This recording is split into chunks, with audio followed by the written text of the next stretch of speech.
Hello and welcome to Sports Week. I'm your host Dan Tracy. I'm once again joined by my strike partner Tolu. It's Premier League action as always this weekend, but we're going to start with something towards the bottom of the table. Burnley play at host to West Ham. Both teams in the relegation zone. Both teams massively need a win. For the host, this could be the last chance saloon in terms of any real survival hopes. For the visitors, they need to claw the gap between themselves, Nottingham Forest and Leeds, to try and make the season a bit more viable in terms of safety. So a lot to play for this weekend, Tolu. What's your initial thoughts at Turf Moor? It's going to be very, very difficult for both managers. I really like Burnley, to be honest. I saw them play in the Championship last season, and they looked like a really well-grilled team. You kind of felt like defensively they were very strong. I think they were holding the record for the amount of clean sheets in the Championship at some point last term. And I think where I think a lot of Burnley fans will be very, very disappointed is the gap between Burnley and Sunderland in the Championship last season when Burnley came on.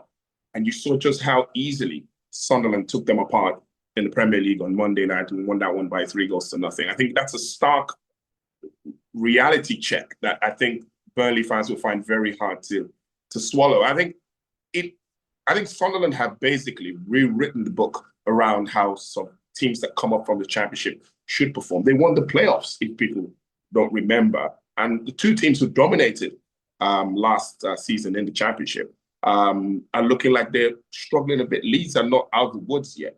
But I look at the Burnley team and I feel really sorry for them. I think they've got a pretty decent team.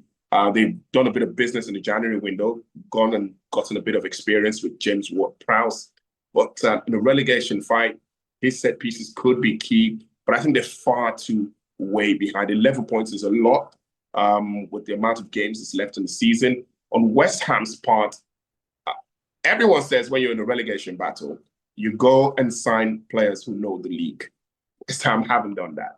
Nuno instead has gone to Italy and got Tati Castellanos from Lazio. He's gone and got Pablo from the Portuguese league. And to be honest, those two have come into the team and they've made them really different. They've hit the ground running. They've not scored a bucket of goals yet, but their impact on the team has been very visible. Cristiano Somerville all of a sudden feels like prime Mohamed Salah in this West Ham team. And you still got the very, very, very industrious Jarrod Bowen in there. The problem with West Ham, unlike Burnley, is defending. I think Burnley don't have enough going forward to score goals. West Ham don't have enough at the back to keep goals out. Jean-Claire Todibo got sent off in the Chelsea game, so he's facing a 3-match ban for violent conduct.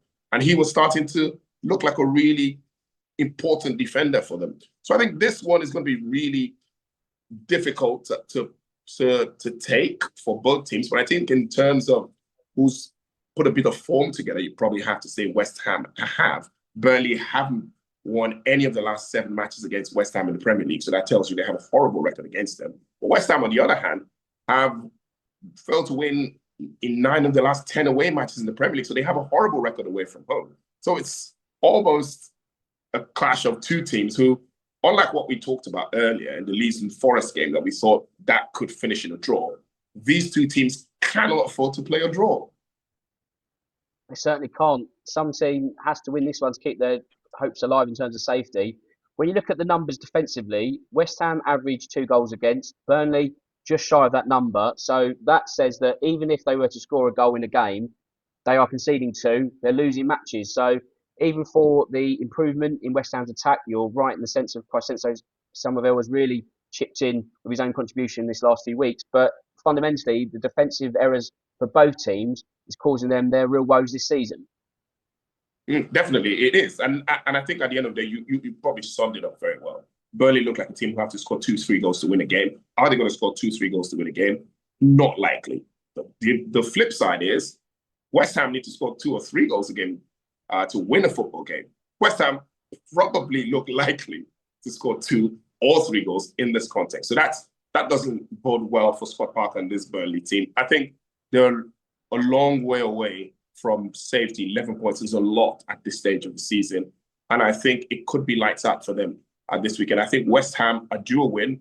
I feel like their performances haven't been rewarded with the kind of results that they should be picking up. I thought they were full value for at least a point against Chelsea over the weekend. I was quite impressed with how they played in the first half. And up until Chelsea scored the first goal on their way to the comeback, West Ham looked pretty decent. Even at 2-2, they still created chances that they could probably still have buried Chelsea. So I think West Ham United, based on how defensively weak both teams have shown that they can be, I think attacks will probably be the ones that win this one. Lau, Forster, and Zan Fleming are not particularly prolific. Goal scoring has been a problem for Burnley. So I think West Ham will fancy their chances here, especially with their new look front men. And of course, with Leeds and Nottingham Forest playing on Friday, at least one of those teams are going to drop points. So that allows West Ham, if they win, to make inroads on at least one of those clubs, maybe even two, if there's a draw. So an extra incentive for the Hammers to win on the road. If your betting hat is squarely on Tolu, are they going to do so? Which way does this one go? This one is going to be very important. If West Ham don't get a result at Burnley, I don't think they have any business staying in the Premier League. So I'm going to go very, very bold. I think West Ham will pick that away win. Burnley do have a big performance in them at Turf Moor, to be honest, once they get the crowd going. But I think the stuffing has been knocked out of them in recent weeks, and I think they're lacking a bit of belief that they can actually pull it off. On the other hand, West Ham already are feeling like they're playing well enough to be winning games. And I think that will come to the fore. I don't think that Burnley will be able to stop Somerville, Bowen, Pablo, and Castellanos up front for West Ham. There are going to be goals in this one because these two teams can't defend. So I'll probably go West Ham to win and both teams to score, or even one better, I'll probably go a correct score. 3-2 to West Ham. Oh, very interesting. Goals at Turf Moor. It sounds like good news for the Hammers, but bad news for the Clarets. Top work as always, Tolu. I'll speak to you next time. Thank you very much.